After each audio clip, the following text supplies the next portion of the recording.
Hey, American Express card members, you don't want to miss this. Now through December 31st, there's a big reason for you to shop small at local stores in your neighborhood. Learn more and enroll your eligible card today at americanexpress.com/shop small offer. Terms apply. Hey, basketball fans, this week on the Low Post podcast, Ramona Shelburne of ESPN talks Clippers drama, the rising Lakers, and even some Ronda Rousey.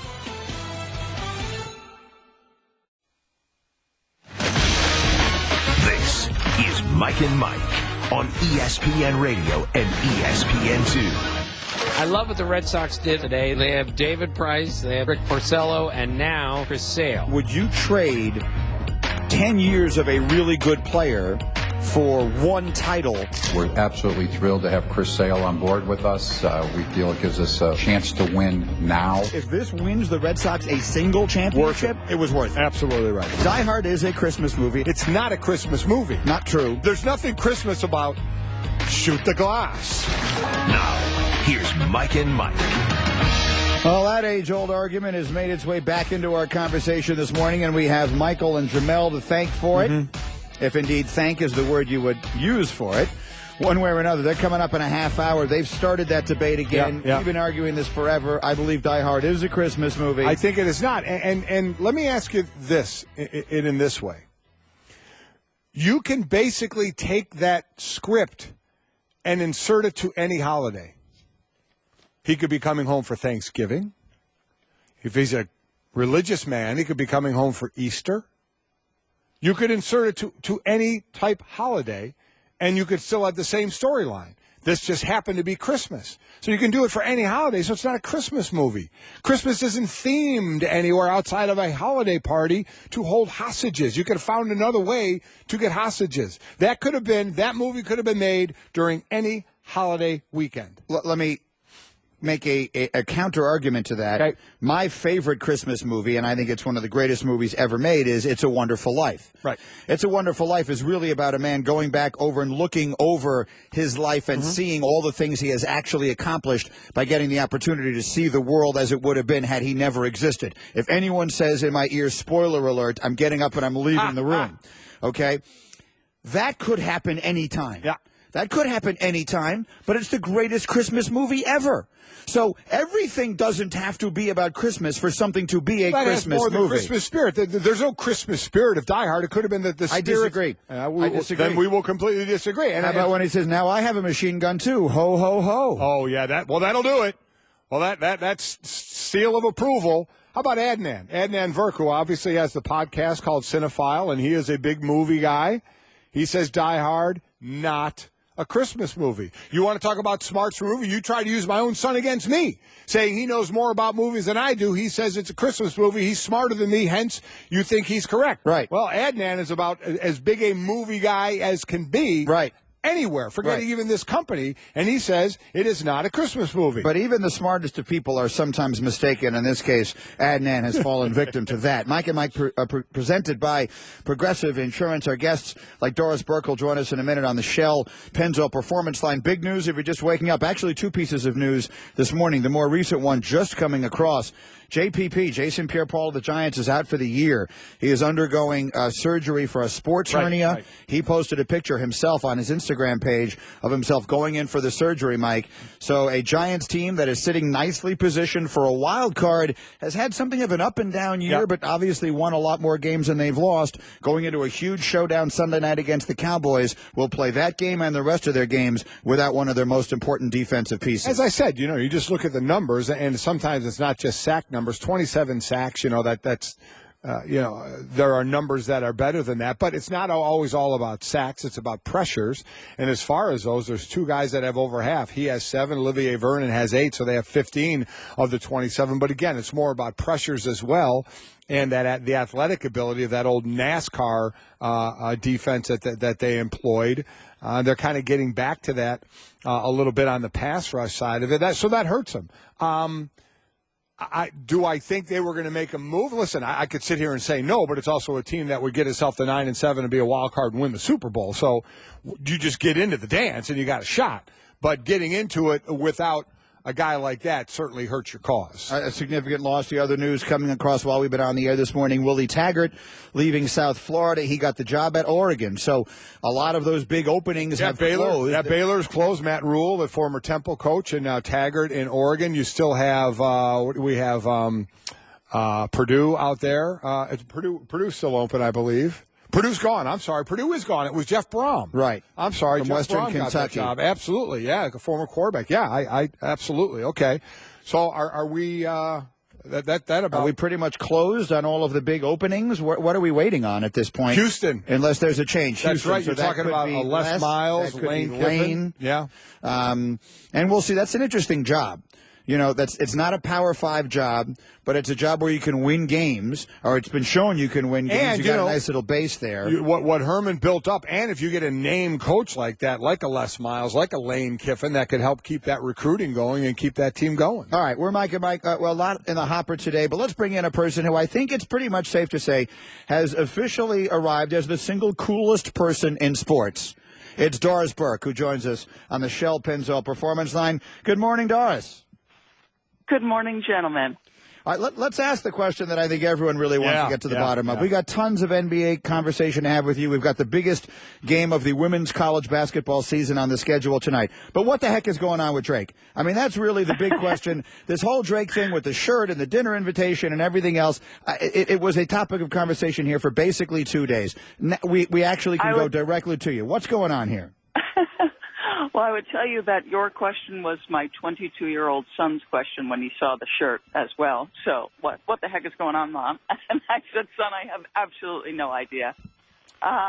Listen, here's my take on it. I had a couple of Toronto Raptors games in the playoffs early. Drake was not in Toronto. He was watching the games.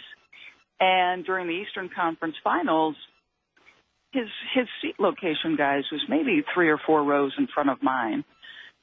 And he literally stands up in a TV timeout during the Eastern Conference Finals, points at me, makes a heart, and points again. And so, of course, I look behind me like, who's Drake looking at? And I turn back around, he sort of shakes his head. So I interpreted at that moment like, hey, you're pretty good at this basketball thing. And so, fast forward 6 months later, I'm at my daughter's. She's in law school at Villanova. I'm at her apartment, and we're cooking dinner, and my phone starts to blow up. And that's the extent of my knowledge. I plead no other knowledge, gentlemen. All right. Well, that's fair enough. I mean, it's one of the coolest little celebrity things I've seen happen in a very long time. It is a very cool thing. Yeah. Having your face on the shirt like that. It's a neat thing. So you'll let us know if dinner ever happened. Maybe you take the whole crew to dinner, get everybody, have them buy dinner for everybody. Listen, I don't talk out of school. You will know nothing. All right. Let's go into it. Let's go into all of the NBA action, and then we'll get to the game, the women's college game tonight. This is about the biggest game that we will have, that you could have right now, and it should be fascinating to see which way it goes. But let's start with what we're seeing in the NBA. And so it's been a year early on with enormous individual performances, and I want to start with Russell Westbrook. I predicted before the year began that he would average a triple-double, and I did that mostly just because I thought he was going to be extraordinarily angry about the defection of Kevin Durant, and I just wanted to say something outrageous. Now I'm actually starting to think it might happen, and I'm hearing other people say so. Do you think Russell Westbrook might actually average a triple-double for the season? Well, I think the way he's playing, he's certainly capable. The hardest piece of it for him, obviously, from the guard position would be rebounding the basketball. But because of his extraordinary athleticism and his willingness to come back, because of the number of threes being taken, there are longer rebounds to be had. Because there's times, if he drives in, how many times have you seen this happen with Russell? He'll drive in. There's contact or there's bodies, and so maybe he misses the initial chippy if he's not slamming it home, and then he's got such a quick second or third jump, he can get on the offensive glass, so he can board both ends. I think one thing that's underplayed about Russell, and it's sort of grown over the course of his career, is his basketball intellect. He's making the guys around him better, and I'm not disputing any idea that, late game, in big moments in particular where maybe the ball should have been delivered to Kevin. It wasn't. I don't deny that at all. But what's striking to me is how all in the guys are around him. When Steven Adams, who is, a ferocious rebounder, is about to catch a ball and pulls his arms back so that Russell can get a rebound. These guys are all in, and they're doing their job. But the key is, are they going to keep making shots? Because I would say that's the one criticism of Oklahoma City. Their offense can bog down. Sometimes those other guys are not scoring enough, and that would be problematic. So, but it's an amazing thing to watch. I think his competitive spirit is maybe his greatest attribute. Yeah, and it's going to be a great individual story we all think to watch during the year. I don't think many think Oklahoma City is going to be really involved once we get into the playoffs of the teams with the possibility of a championship. That we leave to teams like Golden State, who we remember seeing LeBron and Bosh and Wade go through some growing pains, even though they did make it to the finals the years they were there. But early on, it seems that Kevin Durant going to Golden State and any growing pains have kind of passed already. Is this team really on its way to the heights we think that it's going to happen? I think so. And here's what's striking to me. We had them early on. Mike Breen, Jeff, and I called the game early on at Philadelphia, literally in the opening week of the season. And there didn't seem to be much joy, right? Like, the defining characteristic of the Golden State teams that have been in contention have been not only just extraordinary basketball to watch, unselfish, the extra pass, the one more. It's been the joy that they've played with. And that night in Philadelphia, there was anything but. There was no energy coming from the bench. Steve Kerr did not look right physically, seemed and admitted that he was in some pain. And so you thought to yourself, oh my gosh, this is game one. This isn't going to be as easy as we thought. And then all of a sudden, the system that was in place and then the extraordinary talent on the roster sort of coalesce quickly. It's really fun to watch. They're getting the joy back. Watching the footage from the Clay 60, I'll say this, there was pure joy for his teammates. And when you guys, listen, you've been around sports a long time. When your teammates are as happy for somebody else's success as they are their own, great things can happen. And those guys were psyched about what Clay was doing.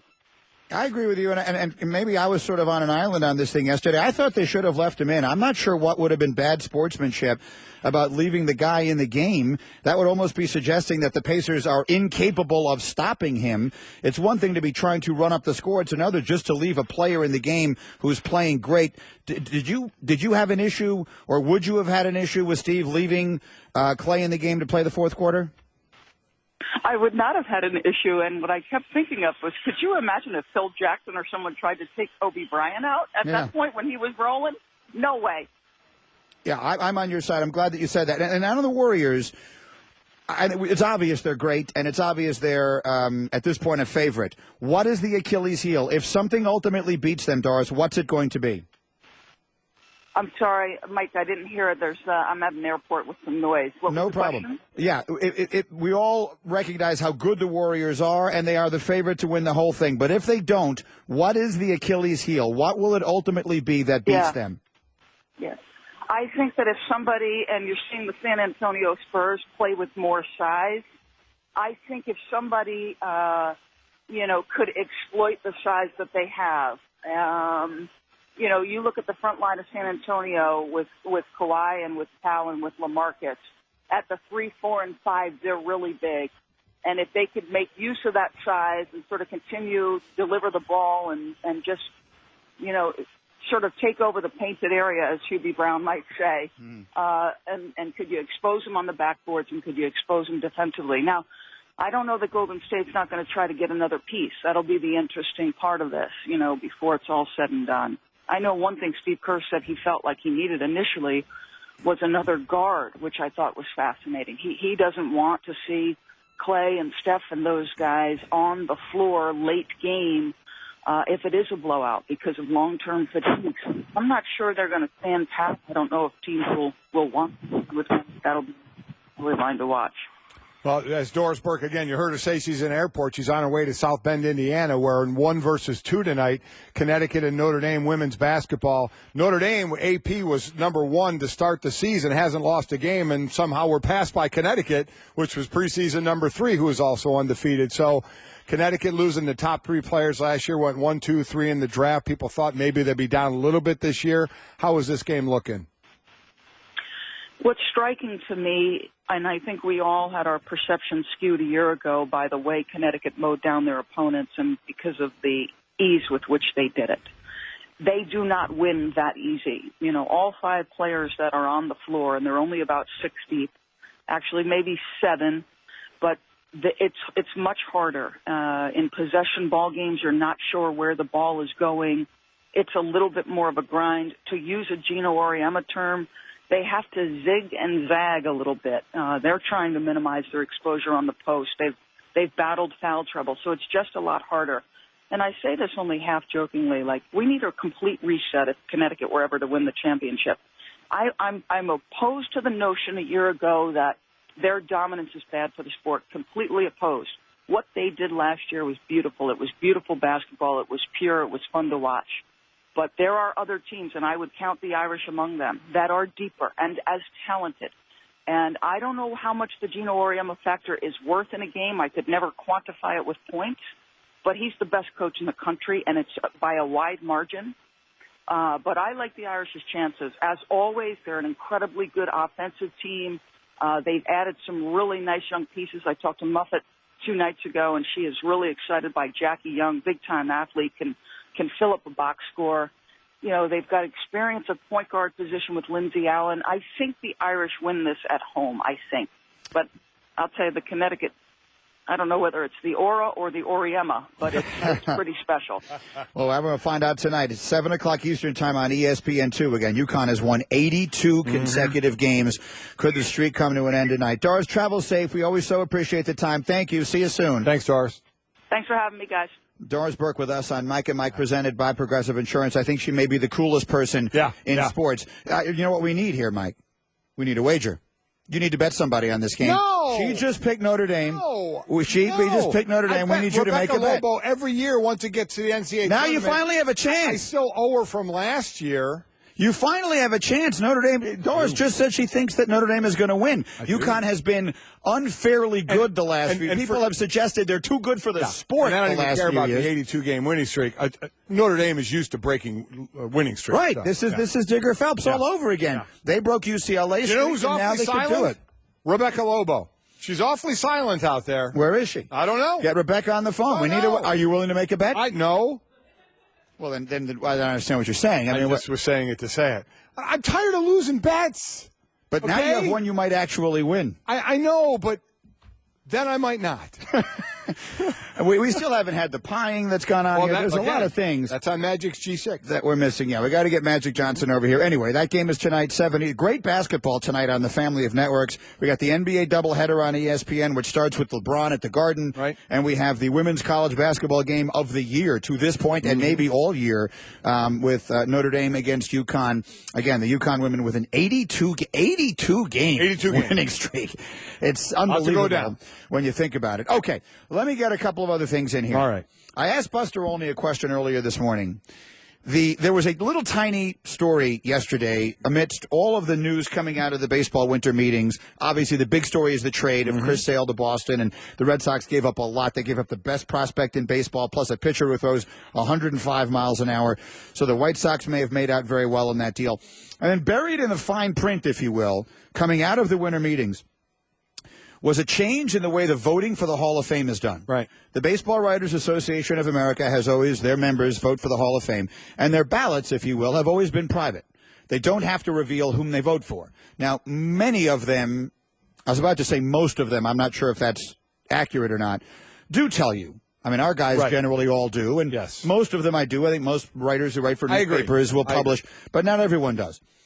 So I have 2 questions. One, will that change the way the steroid guys are dealt with now that everyone has to vote and you have to make it public?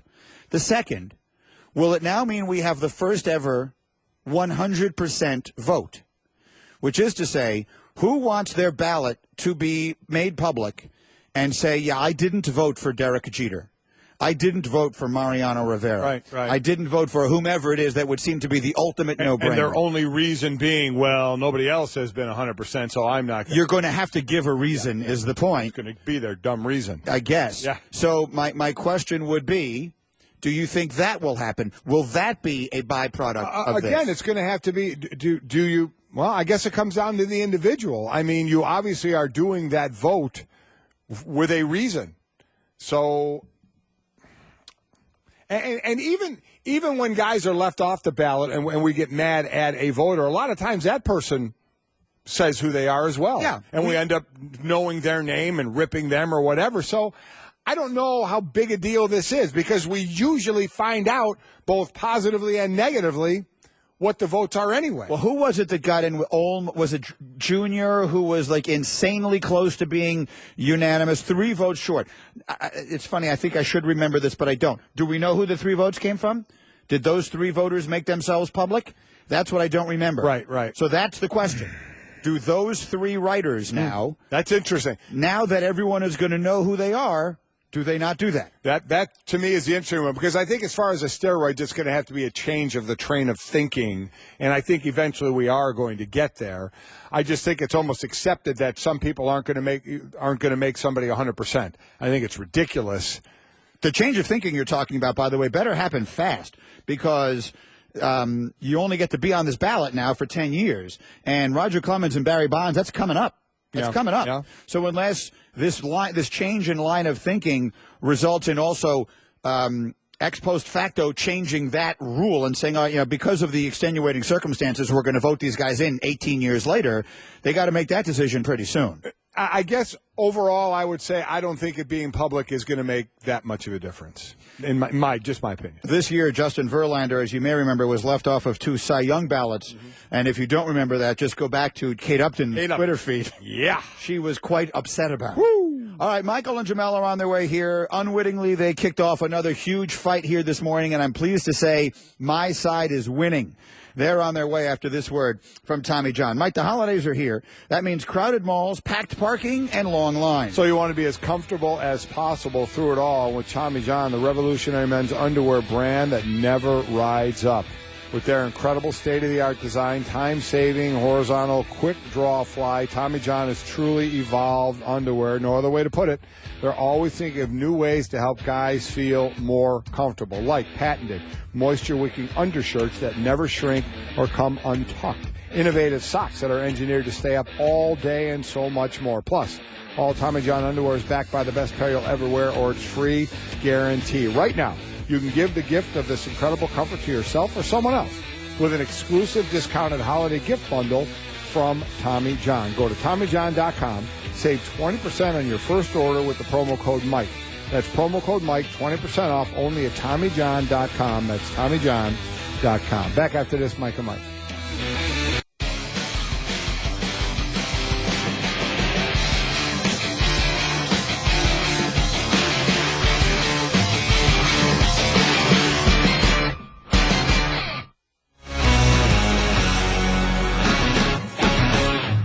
Mike, our check of Sports Center headlines, beginning with Oregon finding its coach, Willie Taggart, leaving South Florida, where he went 10-2 last year to take over as the new coach of the Ducks. The NBA performance of the night last night belonged to John Wall. He went for 52 and a loss. Magic beat the Wizards 124-116.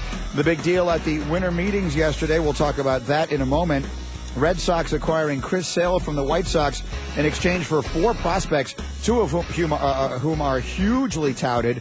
One, the kid Moncada, is considered the best prospect in all of baseball. The other is a pitcher who throws 105 miles an hour. So it brings up a lot of discussion. And then another note that just came across in the last half hour, JPP, Jason Pierre-Paul, undergoing surgery today on a sports hernia. He is out for the season. So a huge loss for the Giants. Mike and Mike in our Sports Center, brought to you by American Express. All right, American Express card members, you do not want to miss this now through December 31st. Big reason for you to shop small at local stores in your neighborhood. Learn more and enroll your eligible card today at americanexpress.com/shop small offer. Terms do apply. Well, you know what? Since everyone seems to be so in the Christmas spirit around here on Mike and Mike this morning, why don't we pop in Die Hard and watch a fabulous Christmas movie and like enjoy that together? Not a Christmas. Here they are, his and hers, Michael and Jemele wearing, well, they're wearing sweaters. Yeah. Mm-hmm. Ugly ones. Because it's Christmas time. Is it ugly Christmas sweater day on the show? Yeah. 2 weeks. Well, yeah, like this 2 week weeks. and next week. Yep. Yeah, love the ugly Christmas sweater parties. Yeah. They're fantastic. So I've heard bits and pieces of you guys this morning. and know you have a poll up, right, on the Mike and Mike Twitter page. I cannot believe, Greedy, that you actually think that Die Hard is a Christmas movie. It's not. Mike and I, we have this argument every year. And every year he's wrong. I hate to tell him. Yep. But what is Christmassy about protecting the Nakatomi Tower from terrorists? Like what? Because this is theme related to me. I believe that there is a lot of nuance of Christmas in the movie. First of all, the Santa hat. There are a lot of little Christmassy that makes it. things. No, but well, it does to some degree make it. Mike, as I said earlier this morning, my favorite Christmas movie, if we're going to put air quotes around that, is It's a Wonderful Life. Okay. If you picked up It's a Wonderful Life and moved it to Thanksgiving, it would be the same movie. It's a person looking at the significance of his life and understanding what the world would have been like without him. Christmas is not imperative to that movie. It's just part of the theme and part of the spirit. It's and way it more is the in theme Die Hard also. than it is in Die Hard. Right, Shoot the Glass has nothing to do with Santa or any of the other things. But neither does the closing of the Five and Dime and all that sort of stuff. That doesn't have anything to do with Christmas. You can put Die Hard on Thanksgiving. If Bruce Willis is religious, you could put it on Easter. You could fit it in on any holiday you want, and it would still work, whatever theme you want to use. They just happen to have a Christmas party. It's the only way you can get, your hostages together. You can do that any way you want. There's nothing Christmassy about it. For when Alexander saw the breadth of his domain, he wept, for there were no more worlds to conquer. Just wanted to get that out there. Yeah. Just wanted to get out there. You just had to Just say wanted to do that. Benefits of a classical education. It's a Christmas movie, man. So it's a Christmas movie. it's not. Listen, the whole movie, I have a machine gun. Ho, ho, ho. The whole movie is Christmas. There's a Christmas movie coming out now called Office Christmas Party, correct? Yes. Is that a Christmas movie? Yes. Why? Okay, let's wait. Let's say terrorists decided to hijack the party. Okay, Would it no longer be a Christmas movie? But that's not what it's about, though. Now you're changing it. That's not what it's about. We're saying you could keep the exact same script to Die Hard and put it on Thanksgiving. And, oh, by the way, I'm sure people flocked when Die Hard opened because summer. it was Christmas time when it was released in July. Yeah. It doesn't matter. Do you consider Batman with Michael Keaton a Christmas movie? No. It's set at Christmas. Well, why isn't that a Christmas movie? Oversimplifying. No, you are making this. You are forgetting that Christmas is about usually the Christmas movie well, things. that's what it is. It's a They're Christmas about spirit thing. love, family, together. Die Hard's about love and family. This man risked his life. Die Hard is about strange stopping wife. Hans. That's all it's about. It is nothing. That's love to do for with people Christmas. you don't even know. Shoot Just the because glass. they play Your fellow Christmas man. in Hollis doesn't make it a Christmas movie. The entire all right? movie was set at a Christmas party. There are a lot of movies. Lethal Weapon, It's is that an a Christmas action movie? Lethal Weapon Yes. is that? No, it's not. Gremlins is a no, Christmas it is movie. not Stop a it. Christmas movie. Trading Places is definitely a Okay, Christmas Trading movie. Trading Places- Places is definitely a Christmas It's movie. definitely one. You know why? It's about the little Friday guy. After Next is a Christmas movie. Friday After Next is a Christmas movie, right? Okay, you have that right. But for some reason, you don't understand that there is nothing about Die Hard that is related to Christmas other than it's set at Christmas. So just because they're not giving one another gifts and they're not singing carols, It's and nothing built around Christmas. It's like nothing. Nothing. Like Home Alone is about family and the most overrated Christmas movie of all See, time. that's why you can't take him seriously. Home That is Alone is exactly why. terrible. Because he thinks Home That Alone movie is is awful. terrible. Okay, this is the guy you want to side with, Greedy? This is whose side you want to be on? I proudly wear his sweater today. Mike and Jemele are here with the Straight Talk, brought to you by Straight Talk Wireless, best phones, best networks, half the cost. It's not Christmas until you start debating whether or not it's Christmas when Hans Gruber falls off at Nakatomi Plaza. Right? No, it's not. And Nothing we do this screams- every year. We do Nothing this every screams year. Christmas like Elf watching his Christmas body movie. fall. Christmas movie. Like Can I those end this things. debate? Of the four of us sitting here, which one of us once owned a video rental store? I did. And in what section did you put wait, the movie what? Die Hard?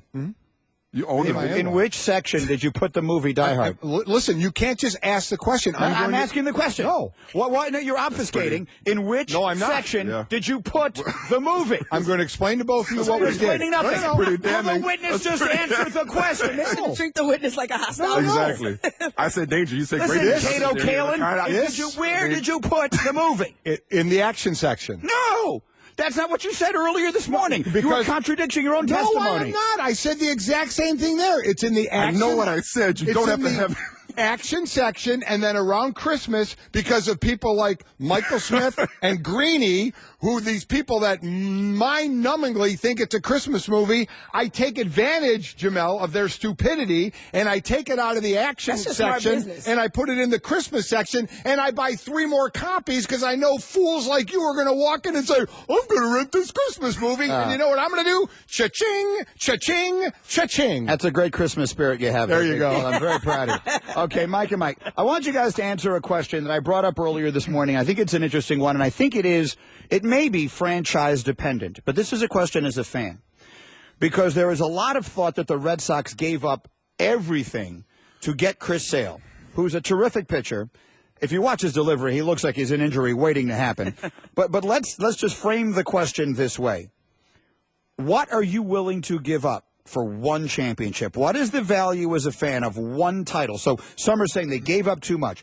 Yohan Moncada, they say, is the best prospect in all of baseball. Buster Olney said that this morning. They threw a pitcher in. A pitcher is in this. Didn't throw him in. Another central piece of this deal is a pitcher who apparently throws 105 miles an hour. So what are you willing to give up? Jemele, I'll start with you. For what portion of your future for one title? I think whatever's necessary.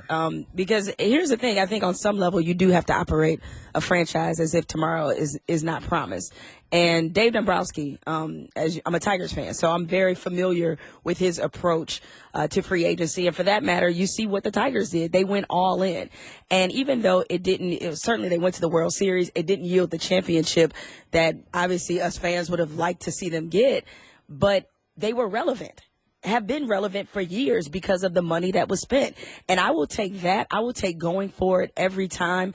Then that period from, say, the late 80s all the way up into the mid-2000s, where baseball in Detroit was completely meaningless, where they were eliminated from playoff contention after April, as we used to joke every year. And I think it's okay to have that mentality. I never understood this idea of, and you used to hear from Red Sox fans before they started winning, of looking down at the Yankees fans because they bought a championship. There's no such thing. Either you're trying or you're not. Either you're going for it all or you're stuck in place. So I don't mind franchising a lot of things in order to have an opportunity to win a title. I say this about college football. Very unpopular opinion. If I knew that they would, say, wind up in a situation like USC did with Reggie Bush, but they did, obviously they competed for titles, won, considered still one of the greatest teams of all time.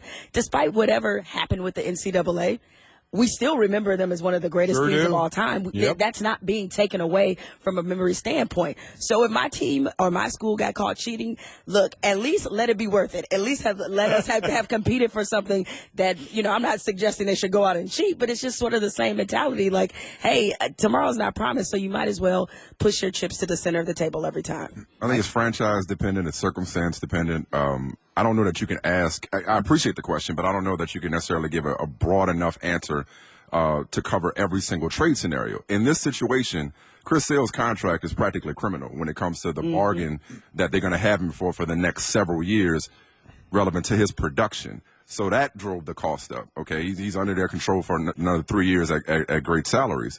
So it's that. It's the fact that he's a frontline pitcher. Look, you're going to have to give up a premium package in order to get him.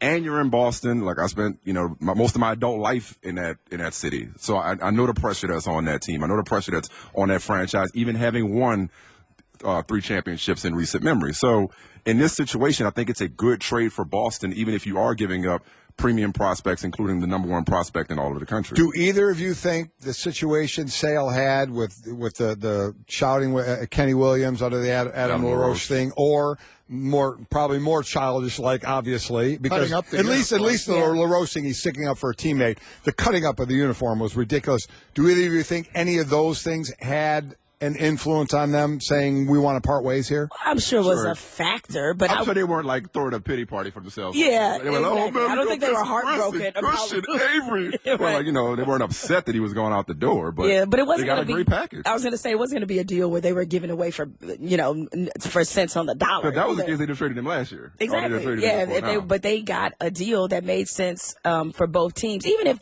it seems like one team, in Boston is giving up a lot, I think this deal both sides are getting something really good out of it. Like, I don't look at this as like some kind of imbalanced, unfair trade to someone. All right, I need more help from Jemele as we continue because my fandom is taking just a swift kick in a very uncomfortable area, and it's an experience she's having this season as well. We will try to commiserate over that and continue to debate the relative holiday spirit of great movies after this word from ZipRecruiter. Mike, are you a business owner is the question, and if so, do you spend too much time hiring? Are you looking for better quality candidates? ZipRecruiter makes hiring fast and easy. One click, post your job to more than 200 top job sites. ZipRecruiter identifies top candidates and notifies them to apply to your job all within just minutes. Use ZipRecruiter's easy-to-use dashboard to screen and evaluate candidates all in one place. You can see why over 1 million employers have joined ZipRecruiter's award-winning service for help with their hiring.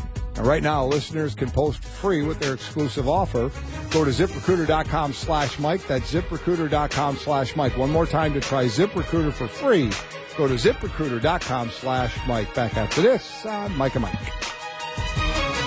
Start your day with Barbasol shaving cream, America's leader for a close, comfortable...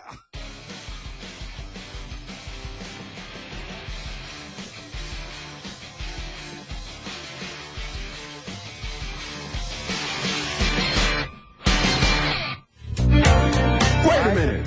Mike and Mike on Sports Center. I didn't see it. What happened? We had Because you take things like that for granted. You had drawings. We had drawings. So, okay, if you're watching on television on Mike and Mike in the Morning, presented by Progressive, joined out by Michael Smith and Jemele Hill, 20th way. You're watching on television, y'all drew us, like, y'all had artist renderings of us. Yes, yeah, we did. We didn't even have that on our own show. Like, how y'all did that? Don't. Just don't. Don't worry. Okay? Don't worry. Comparing budgets. That was great. I don't want to. You guys had a movie theme. Oh, in the studio. Okay?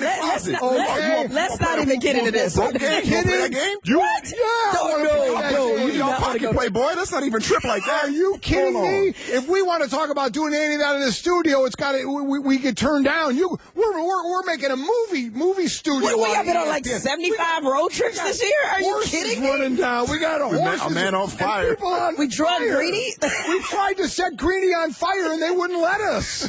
Greeny's like, We really did. I was willing to take that one for the team. I was going to get tased and legal said no, and then he was going to be set on fire and legal said no. These couches cost more than our Anchorman's. What are y'all talking about? Man. This is really a debate I don't think I want to have any part in.